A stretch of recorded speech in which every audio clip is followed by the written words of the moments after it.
You are Locked On Auburn, your daily podcast on the Auburn Tigers. Part of the Locked On Podcast Network, your team every day. Yes, welcome on into Locked On Auburn, your daily Auburn Tigers podcast. I'm your host, Zac Blackerby, and joined as we are every Monday for a little Money Monday action, the Auburn banker himself, Lindsay Crosby. Huge win, my friend. Huge win for the Auburn Tigers over the Ole Miss Brown Bear Land Shark Rebels. You know what they are is they're the losers. That's what they are. Saturday night. Yeah, That's 100% true. Absolutely. Exactly. Just great week, great week of preparation translated into a great win on the field. Yeah. I am wearing a light blue hat today. One, because I'm cheering on Atlanta in the World Series, but also because we beat them. So now we own that color. That's ours now. It's a good color to own. Their jerseys are beautiful, but a huge all-around win for the Auburn Tigers. There wasn't a moment in that game where you really felt like the Tigers weren't in control. They got the ball, they marched it down the field, and the offense never really let up. The third quarter was a little dicey offensively, but the defense was incredible. And so there was a ton to like. A lot of individual performances that were really, really impressive, both on the stat sheet and just when you watch the game and then you do the rewatch and you realize like, oh, Derek Hall, he was all over the place in that game. Guys like that. But other than there was a moment like when Demetrius Robertson muffed the punt and then you're like, oh no, Ole Miss has a chance to kind of get back in this. And then they couldn't convert a fourth down. And it's like, oh my gosh, all right, this defense is playing out of their mind right now. And then Kobe Hudson, after making a great play, he is a natural wide receiver, and that's a fumble that he wants back. But so natural. But I mean, he had a really great game outside of that one play, which he wants back. But then it was like, okay, is Ole Miss going to use that as positive momentum? And the defense stood strong there too. We talked about it last week, Lindsay. I think you and I did, and I mentioned it throughout the week. The importance of stopping Ole Miss on fourth down and winning the fourth down battle. They did a good job converting on fourth down throughout the season, as well as stopping their opponents on fourth down throughout the season. Ole Miss went 1 for 4 on fourth down, and the 3 that they failed were in field goal range, so they left 12 points on the board there. And Auburn was 2 for 2 on fourth down. So if that's not winning the fourth down battle, I don't know what is. Yeah, and I think I remember seeing that Ole Miss was 23 of 30 on the season or something like that. That's right. I think that's what it was. Converting those situations. So, to completely flip that and go from 3/4 of the time to 1/4 of the time is great. And like you said, kept points off the board. Even if they had kicked field goals in every one of those situations, they still would have lost by 2. So you love that. But just making the stop when it counted. And you heard some of the guys talking about, going into the game, they knew that a stop on third down does not mean we're going to come off the field. That we know they go for it on fourth down quite a bit. So we have to be disciplined. And then you also saw them talk about they understood their opponent very well. Like they knew you make a big play, you don't have time to stop and celebrate because they're going to run to the line. They're going to do another play quickly. So they obviously spent some time in the bye week and then leading up to this game, just really understanding who Ole Miss is as a team, what they try to do offensively, what they do defensively, the way that they like to do things, and made sure not only are we going to try to force them into doing things they don't want to do, but if they have an opportunity to play their game, we're going to be ready for it. And we're going to do what we have to do to stop it. And they did. Right. So I went to this game as a fan, and it was fun. It was great. And the lights and all that was awesome. Jordan Hare is for them. I think they get a lot of things right as far as game day experience stuff. There's still a few swings and misses, and that could be a fun offseason topic in a few months. But the just the average fan watching that, just talking about how bad the defense looked and how they were just giving up play after play after play. And I just wanted to stand up and be like, are y'all joking right now? It's in the fourth quarter and they have 20 points. Like, it's the lowest scoring output they've had in 3 seasons. And Matt Corral, this Heisman Trophy winner, is not able to score a point. He didn't score a touchdown. He didn't score a touchdown last night through the air. And it's just and you're telling me this defense isn't being incredible? And so it's just, yards don't matter. Yards don't matter at all in this. And Auburn held one of the best offenses in college football, and I think you could argue the best offense in the SEC, to 20 points and to 3 points in the second half. And there's just so much to be excited about because they did it by doing different things.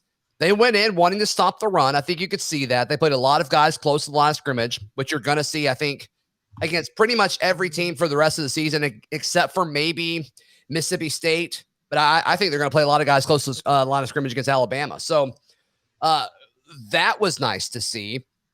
I think you saw guys push the pocket a little bit more. Mm-hmm. I mentioned Derek Hall earlier. I was really, really impressed with him. It seemed like he was always kind of around the football. We got news going into the game that TD Moultrie would be back. I didn't really notice him a whole lot. I saw him running around out there, but I didn't really see him impact the game a ton, but still nice to have him back out there. But it was just a team effort to me.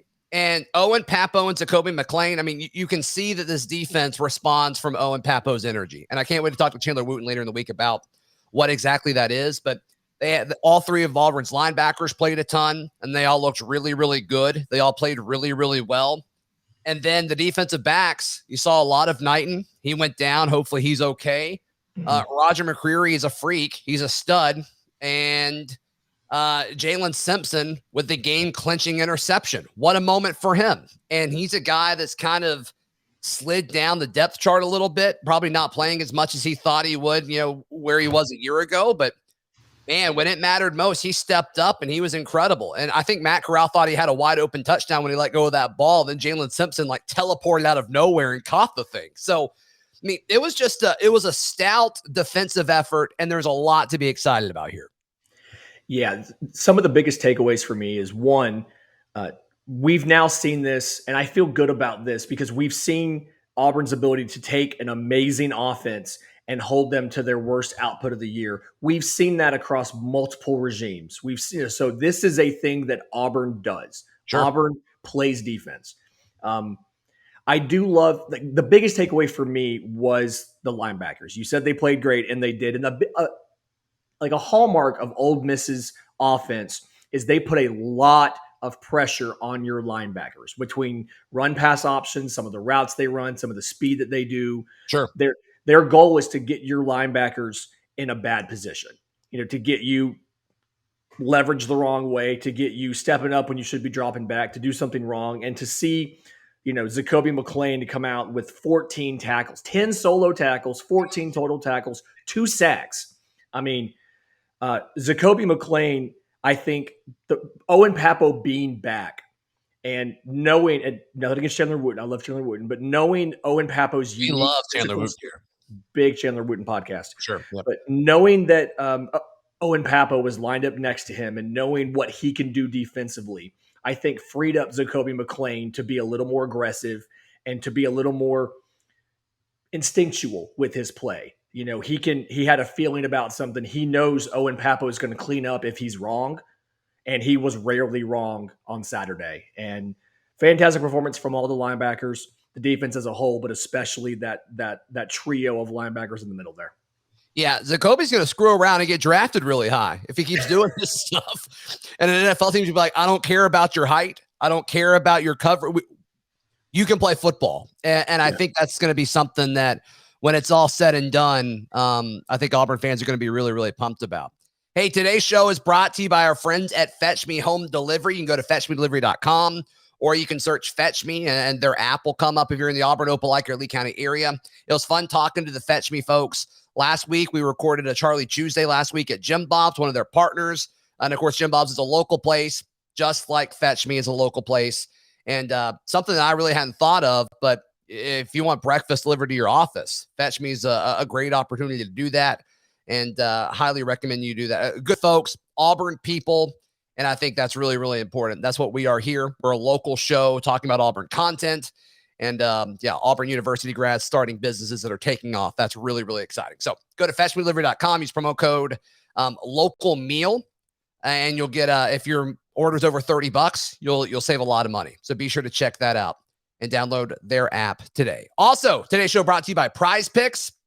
Lindsay, I'm going to bring you in for this one. So Prize Picks, it's daily fantasy made easy. And yesterday, I played with Bo Nix and Matt Corral, and their over-unders. I took over for both of them.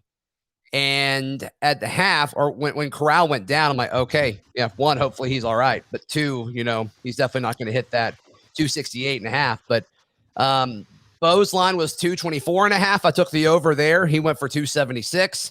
And Matt Corral's was 268.5, and he threw for 289. So if you got a feeling about how the game is going, Lindsay Crosby, and you could do this with baseball too. We're recording this before the World Series game, but you can do it across all sports. Daily fantasy made easy. Go to prizepicks.com and use promo code LOCKEDON, and you'll get a nice bonus there for all of that. Have you checked out any daily fantasy stuff yet, Lindsay? I know I'm kind of putting you on the spot there.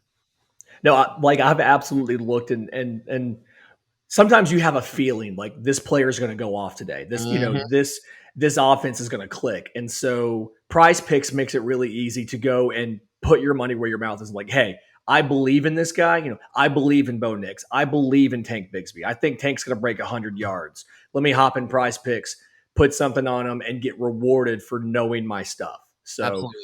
Big fan of Prize Picks. Absolutely. Prize Picks, daily fantasy made easy. Speaking of Bo Nix, I think it's safe to say that he has taken that next step, and Bo Nix is a top quarterback in the SEC. I think he's, a list came out a few weeks ago that he was like the 8th quarterback, power rank quarterback in the conference. And I'm like, I don't know what you're watching anymore at this point. No. He is.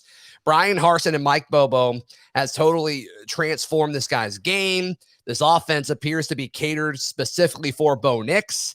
And it just looks like, and I know it's the meme, but it really does look like he's having fun out there, and he's playing really, really well. The receivers are getting open at a higher clip than they ever have in the last decade of Auburn football.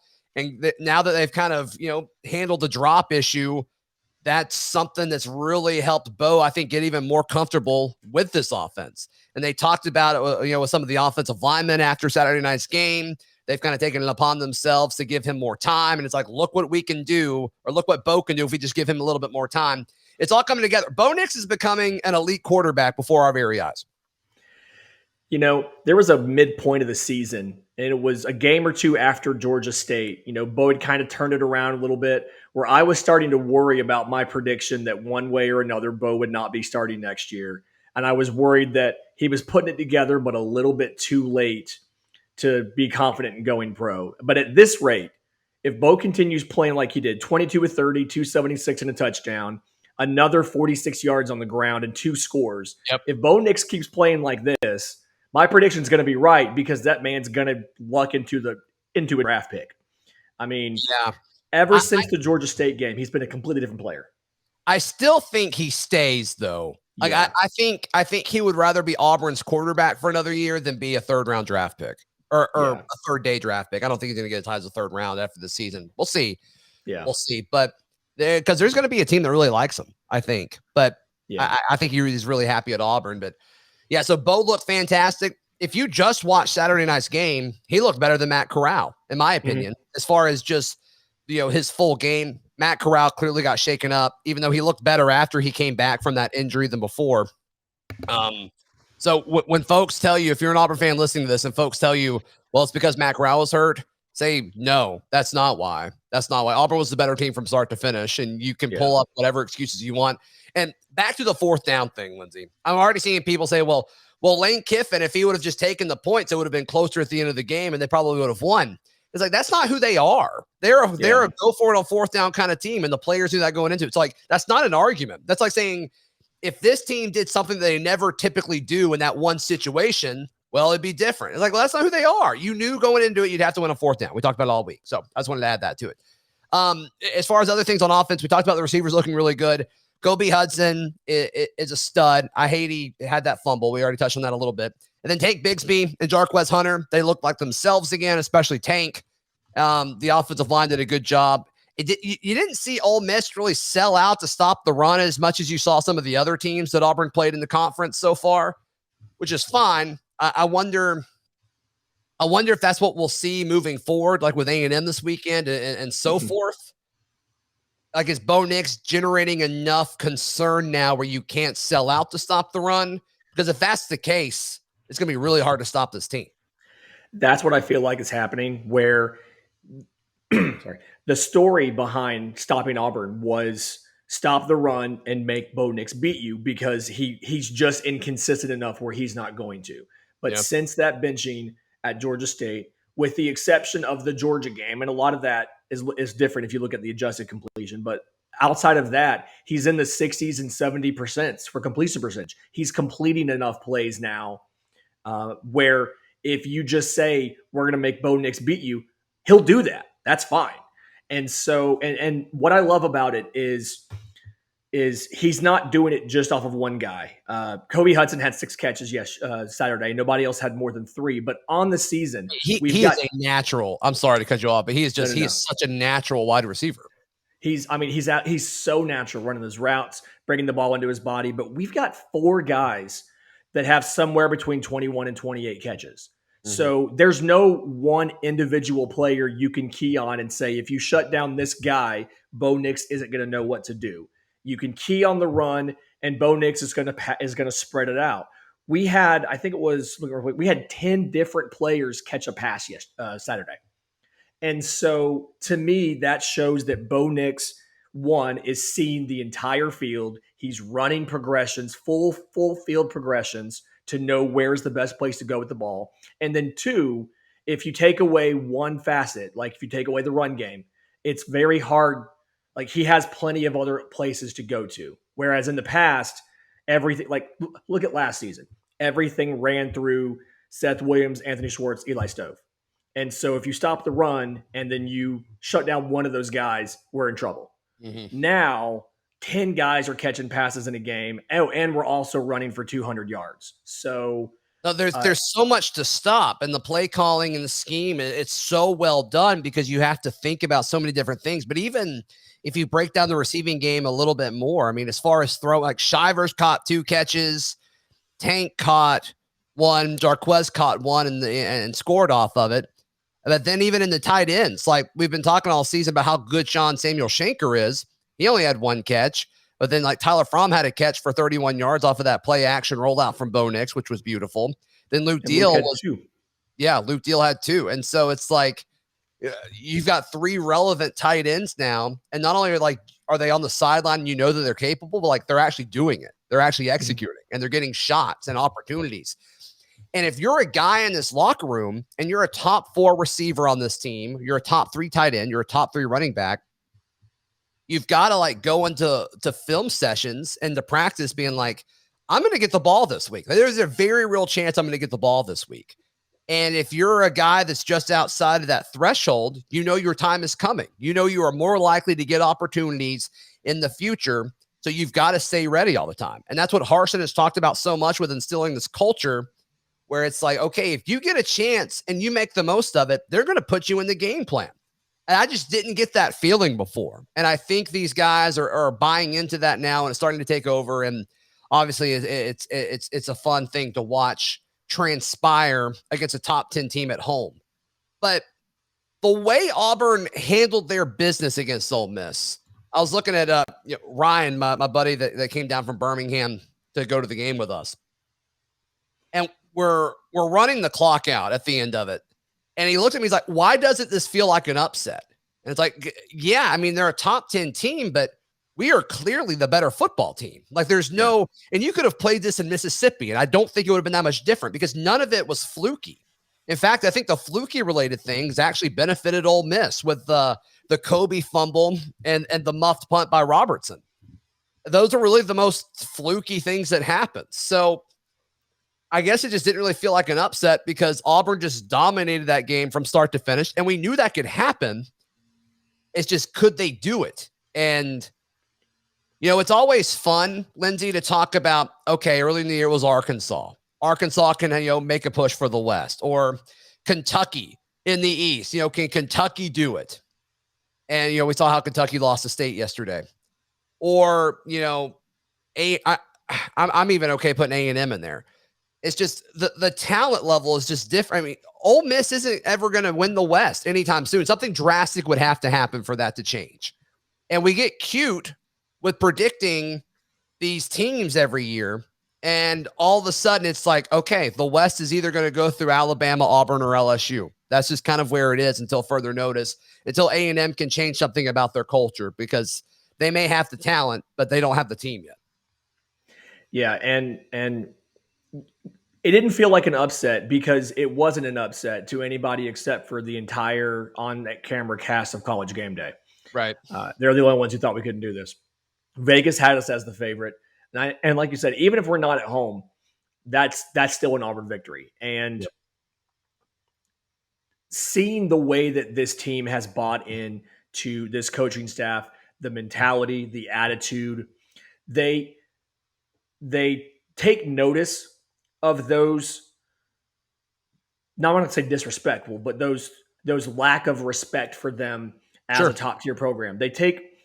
They get some energy from that, but this team is driven on their own. This team is internally motivated, and this team is driven. They've bought into what Harson's doing. They believe him when he says, this is what we have to do to go win this game. You can do it. I know you can do it. This is what you have to do, and we're going to win. And he's right. To be bowl eligible already 8 games into the season is a lot better than anybody gave us credit for going into the year. Right. And like, this shows me that this was the correct hire. Harsin, in case you did not know if Harsin was the guy, Harsin is the guy. This clearly shows Harsin is the guy. I love the trajectory of this program. And I love the idea that this team in Harsin's first year can win the West. It can happen. It can happen. The toughest obstacle is now behind us until the Iron Bowl, I think. And we'll talk about that in just a moment. Today's show brought to you by our good friends at Built Bar. If you haven't tried Built Bar by now, you've run out of excuses. Head over to built.com and check out all the amazing flavors that they have. They constantly are rotating in and out new limited time flavors. And I think they're all good. I mean, if you're eating these things, you'll think it's a candy bar because they're all so good. And they've got, fruity flavored bars. They've got your chocolate, your peanut butter. A lot of people like coconut. I'm not a huge fan of coconut, but if you do, you'll love these. So go to built.com, use promo code LOCKED15 to get 15% off your order. Use promo code LOCKED15 for 15% off. That is at built.com. Lindsay, final few minutes of today's Locked On Auburn. So in the USA Today poll, the coaches poll, Auburn is ranked 14th. In the AP, Auburn is ranked 12th. Regardless of which one you look at, the showdown between the Auburn Tigers and the Texas A&M Aggies in College Station will be a top 15 matchup, will be a huge game. And if Auburn wins this game, they're a top 10 team in the country. Yeah, it'll be the CBS mid-afternoon game, the 2:30 game. Fun fact. Has that been announced? That has been announced this morning, okay. Yes. Cool. And fun story, this means that LSU Alabama will be on ESPN and not CBS for like the first time in 10 years. Because of this, because we took the CBS spot. You hate to see it, but at the same time, you love to see it. There we go. So here's what I don't love about this Texas A&M matchup. There's 2 things I don't love. One, I don't love going to College Station simply because, and it's not Jordan Hare level, but simply because it is a giant stadium full of 110,000 kind of cult people. It's pretty culty. Yeah. Some weird stuff can happen. And then 2, I don't love the fact that they had a bye this week. See, I'm more concerned about the latter. Auburn's won at College Station. Yeah. I don't think we've lost there, right? I don't think we've lost there yet. So that's interesting, and does that hurt you from a law of averages standpoint? I don't know. But the fact that they weren't doing anything this weekend except for watching us, we saw what a bye week could do, right? I mean, we had a bye week and then we clobbered Ole Miss. And so, what's to say they can't do that? I haven't looked at lines yet. I haven't looked at the betonline.ag lines yet, but ESPN's predictor thing that they have, and they predicted Auburn to win against Ole Miss, but I think that they're predicting A&M to win.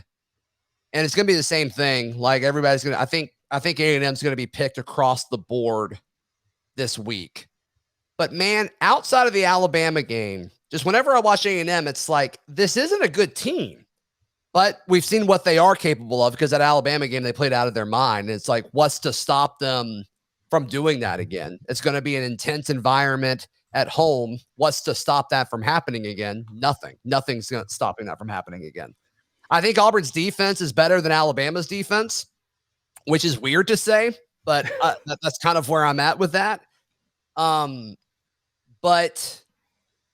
the offense is clicking at a point where I think they're going to be able to put up points and make A&M's offense uncomfortable because they have to keep up with Bo Nix, Tank Bigsby, Kobe Hudson, and the crew. So I still feel really good about this game, but I don't like that they had a bye week and they didn't do anything this past weekend. I don't like that at all. Housekeeping notes here. BetOnline does not yet have lines. Remember, it's a Sunday afternoon, people. BetOnline does not yet have the line for this game, but like you said, I expect it to open as A&M the favorite. I'm fine with that. People have been picking against Auburn all season. Let's just keep that trend going. We can tell the players get fired up from that. I was watching the coaches show, and there was a quote from one of the players talking about, like, on the field during the game, the defense was reminding each other, like, hey, game day thought we were going to lose this. Like, don't prove them right. We got to stop them here. It was either Roger or Jalen. I forget which one it was, but it was one of the corners. It was Jalen. Like, every time it got into the red zone, they were like reminding each other. I'm like, that is so petty, and I love it. I love every single second of whatever it takes to motivate you as a unit, you buy into. Do it. Oh, forget just them being petty. The Auburn football Twitter account tweeted the screenshot of everybody picking and just, receipts. And that's all they tweeted after the game. And I'm like, yep. Well, that's all that's needed. They knew they were wrong. Exactly. That's all you need. So keep picking against Auburn. I'm fine with that. Again, don't love the fact that they have an extra week to prepare, but I think we've shown the last few weeks that if you focus on stopping the run, Bo Nix can beat you. And we're pretty comfortable in his ability to do that. And so at what point in time do you start to worry that teams are going to try to stop Bo Nix and let the run game beat them? Oh, we want that to happen. Yes. We are literally begging that to happen. It's like, oh no, I have to give the ball to Tank Bigsby and Jarquez Hunter. Oh no, we're in trouble. Shivers got involved a little bit too. I love that, especially late. But we've seen this before. Like, we see when he's on the field, you just have to play things differently, because even that like motion where they brought him across and then Bo got the ball and took it the other way and scored. You just have to respect Shivers when he's on the field. So I love the way that they use him. I wish it was a little bit more, but I understand the balance there for sure. And it is working. Give me 5% more Sean Shivers. I'm cool with that. 5% more Sean Shivers. Never hurt anybody except for Xavier McKinney. That's true. I've heard his helmet still hasn't landed yet. So it's actually in outer space. There's that. No, A&M's quarterback is a calzone. So if you are eating a calzone this week, before the game, take a picture of the calzone. It could be you eating the calzone, devouring the calzone, whatever it may be, and tweet it at us, please. I want to see this. I want to spread the fact that we must devour calzones all week to set the tone.